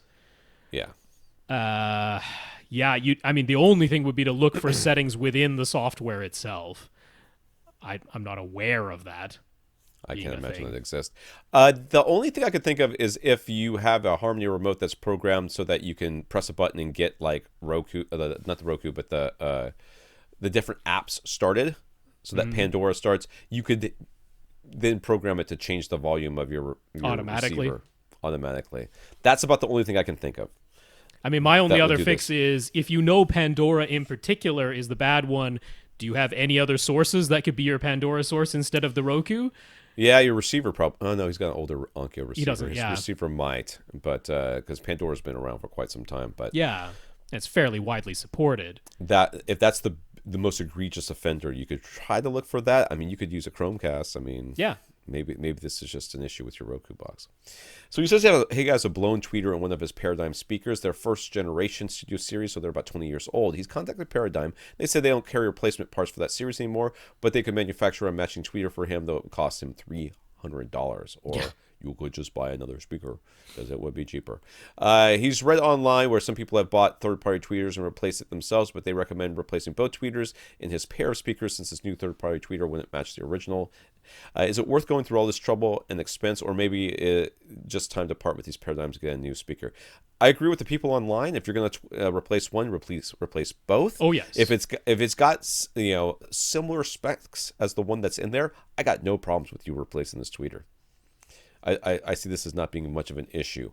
If it's not a huge expenditure of money, you could always try it and then part with the speakers afterwards if you don't like them. But I would consider that. I would be okay with you replacing the tweeter. Yeah. I mean, I wouldn't pay the $300 to have Paradigm manufacture you a one-off. That That option doesn't make sense to me. Even if they did, you would want to spend $600 and get two. That's right. You wouldn't want to pair this brand new tweeter with, which is supposed to be similar to the one, because I mean, I've been to manufacturing facilities of speakers before, and they will test tweeters to make sure that as they're coming off the line, to make sure that the tolerances are similar enough that you're not going to get a completely different sound. They're doing that. So you're going to believe that they're going to be able to manufacture you a brand new tweeter for $300 that's going to sound exactly the same as your 20-year-old tweeter? Well, I'm sure they still have the designs of the original. They do make their own drivers, but It's true. I know. No, I wouldn't do that. I'm in agreement. I would either just say, all right, I'm going to buy a new pair of speakers, or go for getting two third-party tweeters, that, because I'm sure if he's looked this up, they probably have specific ones from a specific brand that, you know, have the correct impedance to work with the existing circuitry in the speaker, and it's kind of a drop-in replacement. So yeah, I'd either do that or just get new speakers. Yeah, I agree. Sorry, I was looking at that email. David is using an Denon AVR X6300 H receiver with a JVC X770 projector in his dedicated theater. It's a 7.2.4 setup. In the room next door, he has a bar, and he decided to install a 75-inch 4K TV and just a pair of in-ceiling speakers. He wanted to be able to have the same content playing on both rooms at the same time, but he didn't want the audio to be down mixed to only 2-channel in the dedicated theater. So he bought a Yamaha RX V3 receiver, which can pass through HDR video and decode the lossless audio formats, and all that functions. He can use the Denon, his Denon Zone 2 HDMI output to feed the Yamaha receiver, and retains 4K, HDR video, and full lossless audio in both rooms. Unfortunately, there is a synchronization issue. Zone 2 is actually ahead of the main theater by a noticeable amount. So is there any way to correct this? He'd be fine with some sort of box that would just delay Zone 2 enough to bring it in sync with the main theater. Do you have video processing on in the main theater room? Because that's the first thought that came to my mind. The other thought is that it is just how long it takes your projector to do all the things it needs to do. I mean, put it up there. The JVCs have notoriously slow HDMI handshakes. Yeah. However, that doesn't really explain this. I was going to say, that doesn't make any difference. I mean, once the handshake's made, the handshake is made. Yeah. I mean, honestly, I'm not fully sure how the Denons handle sending the same source out of both the main HDMI output and the Zone 2 HDMI output. I don't know if they send that signal simultaneously or if it genuinely duplicates the signal so that you can, you know, actually have the signal coming out twice independently, or if it's just sending them simultaneously, because I'm not sure where the synchronization error is happening. I don't know if it's happening in the Denon to begin with, or, I mean, it could be happening in the displays. It could be happening in it's happening in the Denon or the projector. I mean, that's where it's happening. Yeah, I mean, it's weird that the second zone is preceding the first zone. Yeah, that's what's throwing me off too. I could kind of think it's the easily projector. Understand the other way around. Yes, that's what I would think too. That's what I would think as well. Yeah, because what my expectation would be is that so there is going to be some lip syncing happening just in the main zone, because the audio has to sync up with however long the latency is in the video. Right. So there's some lip sync going on there. So, okay, the main zone is delayed by whatever's necessary to sync up with the video. But I would then expect that signal is being sent simultaneously out of the main zone and out of the HDMI Zone 2 output. So my expectation would be, okay, then you're feeding the Zone 2 HDMI to a second receiver, which is adding more latency on top of that and playing after the main zone. That would be the expectation. But he's saying, nope, it's the complete opposite. The main zone is coming out first. I want you to switch the HDMI on the back of your receiver. I want you to switch the HDMI cable so that your projector is getting Zone 2, and your TV in the other room is getting Zone 1. But then it's not getting the audio. Yeah, who cares? Well, just a test. We're just doing this test. So if you do that and your video is still delayed in your main theater, it is your projector, and the solution to your problem is there is no solution to your problem. You're completely screwed. Unfortunately, I don't think there's any solution anyways. I can't think of any way to delay both the video and the audio. Yeah. There is probably some high-end box that can do it. Some video processor video for like processing. DVDO or something like that could do it, but it seems that's awfully about the only thing I can spendy. think of. Yeah. Yeah. Man. Yeah, this is a bit of a stumper. This isn't the way I would expect it to be, and it isn't. Yeah. Yeah. Switch the cables and tell us what happens. Yeah. That's a my good first experiment to try for sure. Yeah. And then you know what? Maybe go into your Denon and go into the HDMI settings and turn the lip sync setting off, because that worked for Tom. Could be. You never know. Sometimes stupid stuff works. Okay, here. Miguel on Facebook. Miguel first wanted to thank us for discussing his Canton speakers and dual subwoofer placement and using the subwoofers as speaker stands. He wants to assure us that he will place his dual subwoofers in diagonally opposite corners, not both up front. We totally misunderstood that, so thank you for correcting us. And his feeling has been that since his Canton speakers are just okay, he's looking for an upgrade. I don't. If you like them, again, don't. He was already feeling that way. I guess he wanted. He wanted to hear it from us to see if we thought he was nuts in his appraisal, which we never will. You hear what you hear, man. Yeah. So his budget's about $1,500, and that would be for 5 speakers, bookshelf left and right and center. The surrounds, the KEF Q Series and Focal Chorus Series are on his radar because they're available accessories for less. And the new RBH Elite Impression Series look interesting too. What do we think would be the most significant upgrade over his Canton speakers? And could we elaborate a bit more on the comment that Canton sounds similar to Polk? I never said they sound similar to Polk. That's not what I said. I said that they remind me of Polk in that. I associate them with sort of that sort of like not quite entry level, but a little bit above entry level. Not all of their speakers. Oh my God, the Polk hate's gonna come my way. I can feel the thumbs down. To me, that's my experience with Canton has been like that. It's like, yeah, they're all right. Okay, so you so are missing middle of the road. Fine. Yeah. Don't particularly stand out as great or bad. They're like, there they are, middle of the road. There they are. Okay. They're just kind of there. You're missing on this list. I love the RBH inclusion. Yes. I think that I would include the SVS series speakers, either the Prime or the Ultras, depending on what you can afford. Yeah, I think you'd be looking at the Primes in this case. Yeah. So $1,500, right? So $1,500 for 5. Yeah. Then, of course, you've got Ascend, which you can add to that list because they are cheap. And I'm not cheap, but they are free shipping both ways. No, Ascend isn't free shipping both ways. No, Ascend. I mean, Aperion. Aperion, yeah. Yeah, so SVS and Aperion both have free shipping both ways. So they're certainly worth auditions. And I would include Ascend in here. Yeah. The SE series would definitely fit in this price range. And they are, in my opinion, really good sounding speakers for that price. But if looks are super important, the Ascend SE series is very plain, so they're not going to win on looks. I was going to say, I mean, you could also include the HSUs if you want something more dynamic. But again, that is a big, ugly box. I mean, they're not real ugly. Look at the Horde. You can get them in the rosewood finish, and you keep saying they're ugly, but they're not that ugly. They are ugly. They're ugly. So, what do I think would be the best? I don't know. I honestly don't know. Because all of these are good. These are all good speakers, and it's going to depend on your ears and your room, and honestly, your experience with Cantons, too. What you're used to hearing. You're going to want something a little bit different, but maybe not something too different. So you're going to listen to these. I really like the RBHs. I haven't heard their new ones. Yeah.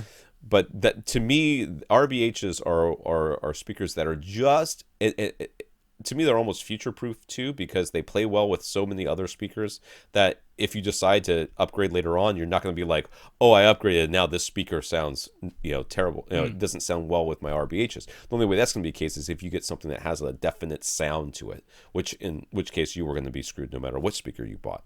So all of these are going to be good. You should listen to all of them. I guess we should say ELAC in there, too, is another possibility. That's... Yeah, I think that some of the ones he's got on this list are better than ELAC, though. Yeah, I mean, that RBH Elite series, they're basically taking the old MC series drivers and just putting them in different cabinets. Those are going to be nice speakers. Even without having heard them yet, just knowing their pedigree, I am willing to say those are going to be nice speakers. What if he just wants us to pick one and say, here's the ones to get. We'd have to know more about your room. Yeah, I would just know a lot more about a lot of things. Yeah. I would, just looking at these sets of speakers, including the speakers that I own, I would probably lean towards RBHs. I got to be honest with you. I can't disagree with that. I mean, I love the Ascends, but the looks aren't going to be there if that's important to you. Yeah, the KEF series, the KEF are nice too, but I don't think I don't think they're nearly as good. I haven't heard the Focal, so that's off my list.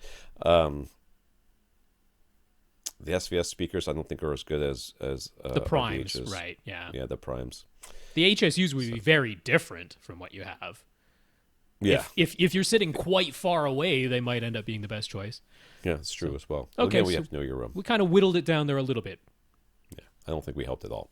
Trevor, we didn't whittle it down. We did exactly the opposite. He has twice as many speakers on his list as he did when he... We ballooned it up to like 3 times the size, and then we whittled it back down to like 4 when he had started with only 3. So, all right. We did our job. I don't think you understand how math works. Trevor purchased a pair of Aperion Intimus 5B bookshelf speakers to use as his surrounds. He noticed that they were on back order at Aperion's website, so he called them to find out when they might ship. Aperion let him know that even though their stock is depleted right now, they also sell through Amazon, and Amazon's warehouse still has stock. So he appreciated Aperion's customer service, and he wants to know why we don't recommend the Intimus series more often. I don't know. They're fine. They're fine speakers. I mean, I have the Veris. Who else is recommending Aperion? Like, hardly anybody else even. You probably heard about them from us. Yeah, really. If it wasn't for us, you never would have bought them in the first place. That's probably not true. Come on, let's be honest. I mean, they've been around for a long time. I've got nothing wrong. I've got no problems with the Veris speakers are just a higher quality, a higher quality sound, and but have more expensive. But they're more expensive. So I've heard some of their other speakers, and they've all been very good. So I would have no problems recommending them. But when we often say, hey, if you're going to look for speakers, look for some at Aperion, I'm not just saying the Veris speakers. That's right. I'm saying any of them. Free shipping both ways. Give them a try. Right. So I mean, I'm not recommending them. Maybe I just haven't said their name. I'm sorry. It so reminds me of the guy who was like, you don't recommend Ascend the little ones, right? The HTM200 SEs often enough. I'm like, but I'm the only person who recommends them at all. Now that we've got the birds and the little birds and the whatever, we don't recommend those things at all either. So. Well, I'm recommending those because I know they're going to disappear eventually. Like Focal stopped manufacturing them quite a while back, so I'm surprised there's any stock left. Yeah. So anyways, he's planning, whoever this is planning to get, I forgot his name. Trevor. He's planning to get the Veris 2 Grand Center and bookshelf speakers as his front 3. He's using a Denon X4200W receiver and sits about 8 feet away. Would he benefit from getting, at all from getting a separate amp to drive his front 3 speakers? Can we say it in unison? 1, 2, 3, go. No. Thank you. Let's go. No, on 8 feet away? Nope. Not a chance, dude. Not a chance. Not necessary. You will break your ears before you break those speakers. All right, what time we got here? Earle. So we talked about Earle's 4,000 cubic foot space in episode 581. I don't even know what episode we're on now. Anyways, 585. He was he's considering upgrading his subwoofer to dual SVS SB16-Ultras, although he really only has 2 locations in his room where those subwoofers can live. So he won't be experimenting with placement. We said that SB4000s would be just fine for his space. Tom even said he thought a single SB4000 might be the way to go, so there's only one forward-facing seat in Earle's setup. But in our last episode, we talked about how JL audio subs could provide really loud output while being even smaller, although they cost more. Ultimately, Earle went back to his original idea and ordered a pair of SB16 Ultras, but he has anxiety about his decision. Is there a different sealed subwoofer model out there that would outperform the SB16 Ultras? Dude, you're fine. Oh, you were more than fine. You're fine. We said to spend less and get 4,000s. We didn't say that just to like say it. That was what we thought. You don't need the extra output that you've purchased to begin with, but you did, and now you're like, well, what if I should have gotten the JBL audios, man? No, you didn't need those either. You don't need any of this. You don't need that. You don't need a single thing. The 4000s would have been fine, but here you are, and you got them, and there's no buyer's remorse, sir. No buyer's remorse. No, heavens no. I mean, you got fantastic subs. This is what we're gonna say. All right, you would not hear an audible difference between the two subs. In fact, any of the subs that we talked about, the SB4000s, the 16 Ultras, or the JL Audios, okay? Because you're not going to be hitting the upper limits of these subs to begin with. So the 16 Ultras are going to absolutely treat you right, and they're going to allow you to upgrade to a bigger room at a later date if you so decide. Also true. Yes. So no, fantastic value there. I mean, yeah, there are other subs out there that might be the equal in output and extension. None of them are going to be significantly cheaper, definitely not smaller, because most of them, if they are going to be any cheaper, they're going to be bigger in order to do it. Right? You're going to end up with like a sealed 18-incher from Power Sound Audio or something, and it might be a couple $100 cheaper, but then the box is also like significantly larger. So there's always going to be the trade-off. There's always the trade-off between the output, the physical size, and the price, and you can only ever pick two. That's right. Ted. Oh, God help us. Ted. Good question. It's not the legacy silhouettes. He knows he's exhausted. Oh, he's got more. Now what? He's going to cut holes in his wall now, right? Okay. Ted is finally ready to start looking for a new receiver. He's leaning towards a Denon AVR X4400H, but he wants to make absolutely certain he'll have all the power and output headroom he could ever hope for. His room is not this big. All right, his legacy silhouettes on-wall speakers have a sensitivity of 92 dB. At 2.83 volts 1 meter, but they are a 4 ohm load, and according to Gina Audioholics, not exactly the easiest speakers to drive. Ted's surrounds are DefTex, rated at 91 dB, 1 watt 1 meter at 8 ohms, and he might be expanding to Atmos at some point in the future. Ted's maximum seating distance is 3 meters from the speakers, but he wants to be able to hit, for certain, full reference volume, 105 dB peaks. And frankly, he'd like some headroom to spare, because did you see the size of his subwoofers? So the X4400 is rated at 125 watts per channel, but that's only 8 ohms and only 2 channels driven simultaneously. So how much power does Ted need in order to never have any concerns? Never have any concerns? 3 meters. He's sitting 12 feet away. No, he's sitting, 9 feet 10 away. feet away, yeah. Not quite 10 feet away. I mean, I'm going to be honest with you, Ted. I don't think you have any problems, but I think there's no force on earth that's going to stop you from buying an amplifier. Therefore, I think you should get a 2-channel really amplifier. Not a 3-channel? I mean, okay. Oh, he should get a 3-channel. It's fine. 3-channel. Get a monolith amplifier from Monoprice. Which I would 3-channel. I would so be into that if you could get them. They're out of stock. The ETA keeps getting pushed back. I don't know what's going on with ATI. I'm honestly a little bit worried.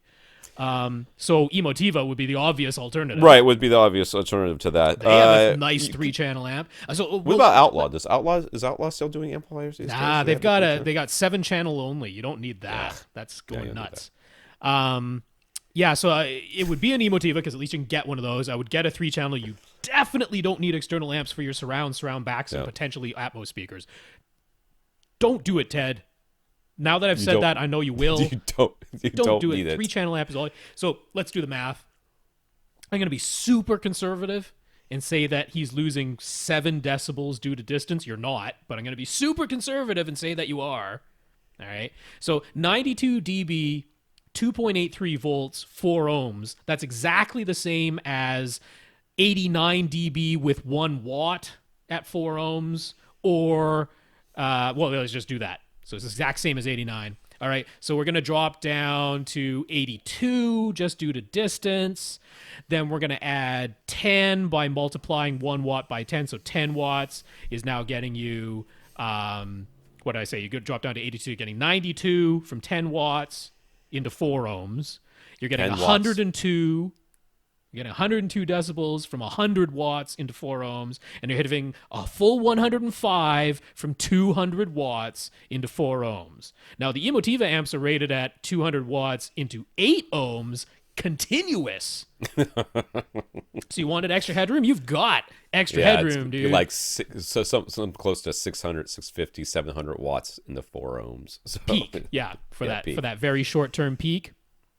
But that's okay. I'm sure he's fine with that. Ted's gonna do it anyway. Why are we debating this? We know he's gonna get. We're not debating, but the reality is, okay, for everybody else in the world. For everybody else in the world.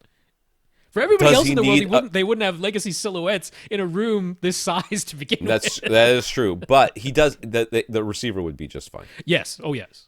The receiver is just fine. Although, if he's going to end up with 11 speakers, he's going to need at a minimum a 2-channel amp. That is true. So why not get a 3-channel amp and power your front? That's fine. Let's do it. Let's do it. That's fine. Emotiva X Series, 200 watts per channel. Last question. Here we go. Doug Stubbe. I mean, Stubbe is in quotes, so I guess his name is Stubbe, and he's also named Doug. Anyways, Stubbe was living in a house, but now he's moving into a condo. He got used to some very loud bass in his house, but now you have neighbors above him and on one side. Well, that sucks. I know the feeling. Oh. He'll be on the ground floor, and he's pretty sure his floor is laminate on top of concrete. So how much will decoupling his subwoofers from the floor actually help? A whole bunch. Well, anywhere from a whole bunch to potentially not at all if it's actually like air movement flanking problems. Yeah, if you have flanking issues, it's not impossible too. Yeah. So, but decoupling is not it's not something you're going to want to say, well, it probably won't really help anyways because Tom and Rob said it might not help. No, I would totally decouple. Oh, yes. Decouple. Oh, gosh, yes. It's never going to hurt. It will never hurt. Right.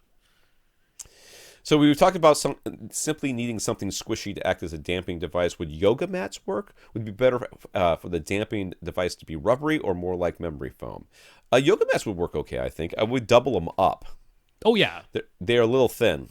Yeah. But, especially when you put the weight, depending on your subwoofers. I mean, it might be a light subwoofer. Yeah. But a reasonable size subwoofer, and by say reasonable, I'm being by SVS limit, so maybe 60 pounds. You're going to want to put two layers of yoga mat. Would be just fine, I think. Yeah, I mean, at the very least, that's a good way to test it out. In fact, I can't believe we never suggested, after all your mouse pad garbage, we've never suggested yoga mats. People actually have yoga mats. This is true. They don't often have enough mouse pads to support a 100-pound SVS subwoofer. I suggest mouse pads for speakers. Do you want rubbery or memory foam? I want something that is at all times attempting to get back to its regular shape. Right. So, and either one works. So I suppose, but memory foam isn't really what I would go for. Because is he talking about the same sort of stuff that would be under the sub dude? But that's not memory foam. That's just that's not foam. Memory foam. That's just foam. Foam. Yeah, no, because memory foam, if you push into it and you take your hand away, it leaves an imprint of your hand for a fair amount of time. Yeah, that's true. So I wouldn't go for that because I want something that's going to spring back to its irregular shape as soon as I remove the weight. So that's closer to being a rubbery type of thing. Don't go for the one that retains the indent because that's not what you're going for. You want something that is springy. Springy is what you're going for. I would, when I was thinking memory foam, I was actually just thinking regular foam stuff at the bottom of the sub, dude. But yeah, you're right. That's it. That's what we're going to do. We're done with this podcast tonight. Yeah, Chris's is fairly long, so that makes sense. The next couple of questions are long. I just scrolled what if we just answered Ray's really quickly? Because the poor guy's... Well, I scrolled all the way to the top. That's you can't scroll back down? It's not... I'm doing it. Shut up. Ray's the last one. 20. Right, 20 here. All right, Ray says, we mentioned the Dynamat DynaBox is one way to add backer boxes into two in-ceiling speakers, but they're kind of expensive. Ray has a total of 11 in-ceiling speakers throughout his house, and he'd like to add backer boxes to all of them. Is there something more affordable he can use?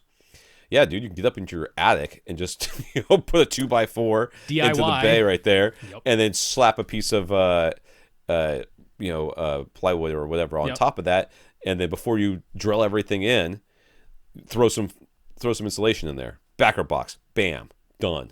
Like $1.50. DIY would definitely be the cheapest way to do it. Monoprice does sell pre-made ABS plastic with some foam inside of it, pre-made cans for the backs of speakers. The question is, will they fit your speakers? And I don't know, because they made them to fit their speakers, and their speakers are a pretty standard design for in-ceiling speakers, but it doesn't 100% mean it's going to fit your speakers. So if you want something pre-made, maybe order one just to try it. They have them made for 6.5-inch and 8-inch diameter in ceilings, which are pretty standard sizes. That's probably what you're using, is either 6.5 or 8-inch diameter. So you could order one and see if the Monoprice ones fit if you just want something pre-made. And those are definitely much less expensive than the Dynaboxes. Yeah, but the Dynamat one, the whole reason we were talking about those is because you can shove them into that pre-existing hole. That's right. They're retrofit, and they're considerably more soundproofing than the Monoprice ones. The Monoprice ones are kind of minimal soundproofing. Right. So, I mean, that's sort of if you're looking to like just take the speaker out and then push a backer box into it. That's right. That you're gonna have to pay for that, unfortunately. Yep. And the Dynaboxes do it well. It's just they are like, I think they're close to $90 a piece. Yeah, so that's pricey. if you have inexpensive in-ceiling speakers, that seems like a heck of a large percentage. But that's right. So that's our podcast for this week. We want to thank our listeners of the week, Earle and James. We went to www.avrant.com and clicked on the Buy Us a Cup of Coffee link and left us a PayPal donation. Thank you, Earle, and thank you, James. Yes, Earle, James, thank you very much for those donations. Also, I want to thank our 57 patrons over at Patreon who are currently leaving us a monthly donation. That also includes James, so thank you to all our patrons. Yeah, patreon.com/AVRant podcast. Thanks so much to our 57 patrons. James, thanks for being one of them. And we want James and Gary and Earle, and we want to thank them for talking us up to manufacturers. James talked to Accessories for Less, Gary talked to Emotiva, and Earle talked with SVS. So thank you very much to all three of you. Yeah, James, Gary, Earle, congrats on your purchases. Thanks for talking us up. And really quickly, I'll just mention we have Kris and Jonathan who have questions on the topic list, and we will be answering them next week. All right, for AV Rant, I'm Tom Andrew. And I'm Rob H. Now go out and listen to something.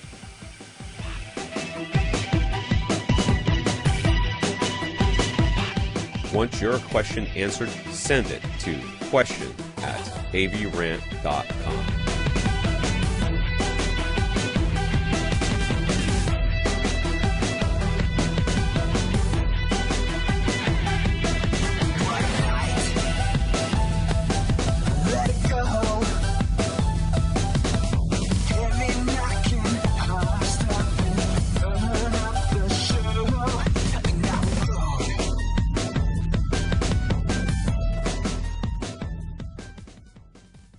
This is AV Rant. Now go out and listen to something.